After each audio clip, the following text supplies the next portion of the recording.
Why do so many Australians fail in property investing? Great question. And it's something that, I can't answer probably with one reason why. There's multiple. So I've put 8 top reasons why majority of Australian property investors fail to build a property portfolio. 75% of Australian investors only own one investment property. So if you look at it from the very beginning, if you're looking to become a property investor, the odds are stacked against you. So you got to make sure you do everything in your willpower to make sure you don't go down the same road as everyone else. Don't follow the crowd, because if you do, you're going to get the same result. And unfortunately, a lot of people do make a lot of mistakes. And this is something that we need to speak about more often. And this is why I want to do this video, because I feel that if you understand these reasons and don't do what everyone else is doing and follow, our approach, you will end on top, and you will be in the top 0.4% of Australian investors that have 3 or more investment properties. Okay, so let's explain, or let me show you the reasons why it's so unlikely for people to become a successful property investor. So let's start with number 1. They don't have a plan. They invest in property not having a plan. They don't know what their goal is. What's their passive income goal? What do they want to achieve through life by using property as a vehicle? When do they want to retire by? What's the end result? People just go out there and just go buy property. That's okay, but do you want your property to replace your income?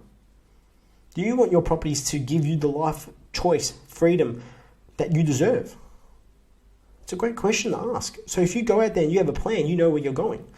I tell this story all the time. If you want to go from Melbourne to Cairns and you want to drive in that direction and go there for a holiday, you need to know where you're going. You need to know where you're stopping off, because you're not going to be able to make it in one go. You're going to have to stop off along the way. So you need to understand where you're stopping off, how long for, and maybe there's going to be some detours, and that's okay. But if you have a plan, you know where you're going. You can't go to Melbourne to Cairns without a GPS. You can't go to Melbourne to Cairns without having a plan in place. I'm not saying it's impossible, but I'm saying you're not going to get the result if you're trying to get there in a short period of time, so you can maximize the time you can spend there or stay there for and enjoy the time you go away on that holiday. Same goes with investing in property. The more effort you put in, the more you have a structured plan, the more you will have clarity towards your vision. Number 2, don't get the right advice. People listen to their family members, maybe friends, maybe their accountants, maybe brokers or banks. And unfortunately, these people might be involved with property, or maybe they've had some relationship with property, they purchased their family home, or wherever it may be. But then maybe they're not successful property investors. And people will listen to these people. They might be their loved ones, and like I said, they might be other professionals in different industries. But they have they do work with property, like accountants and brokers and bankers, whatever it may be. And doesn't mean because they do work with property, or maybe because they've purchased their family home, they're going to know exactly what is an A-grade investment and what's going to be the best investment, most importantly, for you. And that will take them down a road of pain, because you should be getting the right advice from people that are well qualified and that have a large sustainable portfolio, and where you want to be in the future as well. So learning from people where you want to be in the future. Number 3 is jack of all trades, master of none. I wrote on none, should be of none. Sorry for my mistake there, but people try to do everything themselves. And when you try to do this, you're not going to get the right result. It's like becoming a builder. If you've never done building before, but you want to be a builder and build your own house, you're going to run into some problems, because you can't do everything yourself and you haven't got the experience. So having a team of professionals on your team is what's going to give you the result you want. You have your buyer's agent, you have your mortgage broker, you have your conveyancer, you have your accountant, you have your pest and building specialist, you have your property manager, and the list goes on. Now, when you have these people, these people do their job every single day, Monday to Friday, and they do it as a profession. You get the right people on the bus, you will get the result that you want. Because you can't do all these jobs if you're doing your job every day from Monday to Friday. So you got to make sure that you're getting the right people. Now, why? Because if you get the right accountants on your team, he's going to make sure you put your property in the right structure, tailored to your personal situation, and helping you minimize your tax and helping you build wealth. You've got the right buyer's agent on your team. He's going to help you find those high growth locations, finding the right property tailored to your personal situation, making sure they do the due diligence so that your property is not at risk at all from natural disasters, or making sure that it's in the right corridor of growth, etc. The list goes on when it comes to sourcing the right property for a particular client. A strategic broker that gives you the right advice tailored to your situation, making sure that you can keep borrowing property after property so you don't max out your borrowing capacity, giving that right advice, a financial structure or a financial plan, which if they call them a strategic broker. Super important. And the list goes on. So make sure you're not a jack of all trades, now master of none. Okay, negative gearing as a strategy. This is something that a lot of Australians use, and they think it's a great way to purchase property. Negative gear it. You don't pay any tax because the property might be costing you $10,000 or $20,000 a year to hold or more, whatever it may be. But you don't have to pay any tax on that. But you're losing money as as an investor. When you invest in property, are you there to minimize your tax, or are you there to build wealth?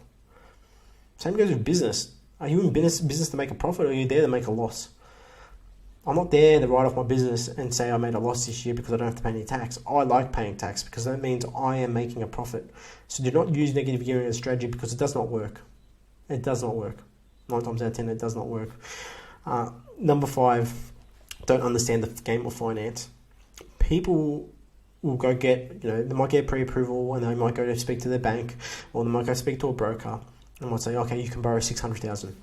What happens is they just go out there and they buy a property at $600,000.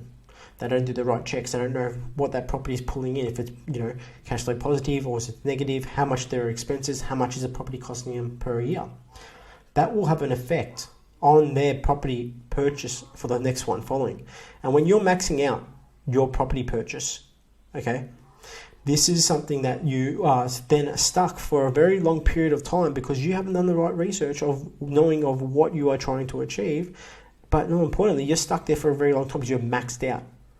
You might need a high cash flow asset property. So we call these accumulators. Maybe a property that's like a duplex or a block of units. Why? Because it's producing a higher income, giving you extra in income. So what it does, it adds to your borrowing capacity, because if your property, let's say, is making you $15,000 after all expenses of positive cash flow, so you've got an extra $15,000 coming into your pocket, that is going to help for your personal situation because that adds to your income. And what that does, it increases your borrowing capacity. So people do not take this into consideration. They don't understand the game of finance, which is the key to property investing. Number 6 is treat property like a hobby, or as a hobby.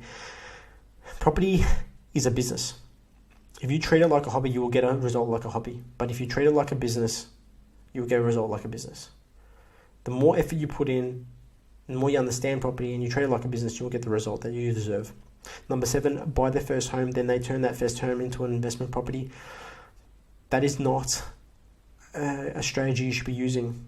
Now, they might use the first home buyer's grant to live into the property, and they might live there for a few years and then rent it out. That's amazing, but why would you use your first home buyer's grant to, purchase a property that's not going to be your family home for the rest of your life? So you might as well use that grant towards towards a home that you're going to live in for the rest of your life. But not just that, when you do purchase your first home and you do then later on turn into a investment property, you could have just bought an investment property, then bought your family home down the track, because that location you're buying in, you're not buying there because of numbers, you're not buying there because of the research you've done of the location, or because of the infrastructure projects, or because of the supply versus demand. You're buying there because you like the area.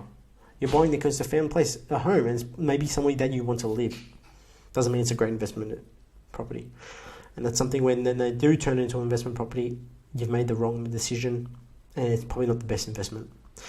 Number 8, purchasing property using emotion and not logic.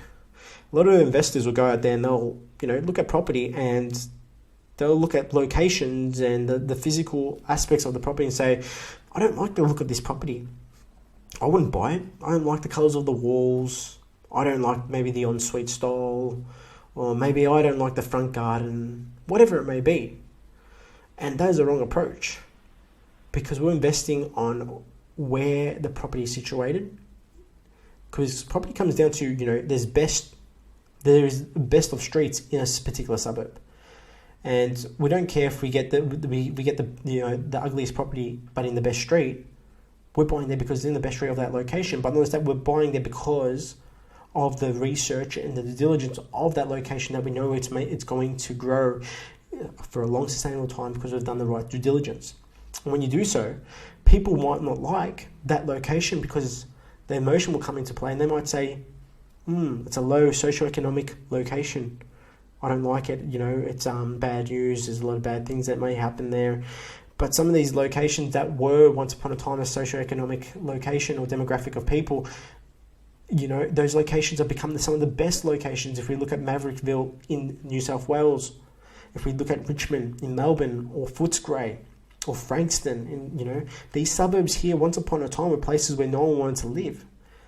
But if we just open our eyes and look at the horizon, we're looking at it from a perspective of numbers, and we're looking from a perspective of due diligence of what is driving that market, from all the things that we take into consideration. We've got a 72-step process in place, but if you look at what you're looking at is from a holistic point of view, you're making a logical investment choice, not a emotional investment choice. And a lot of people don't take that consideration, and they make the wrong mistake. So these are 8 reasons. I think, you can implement these, or, make sure you don't follow the crowd and do these things.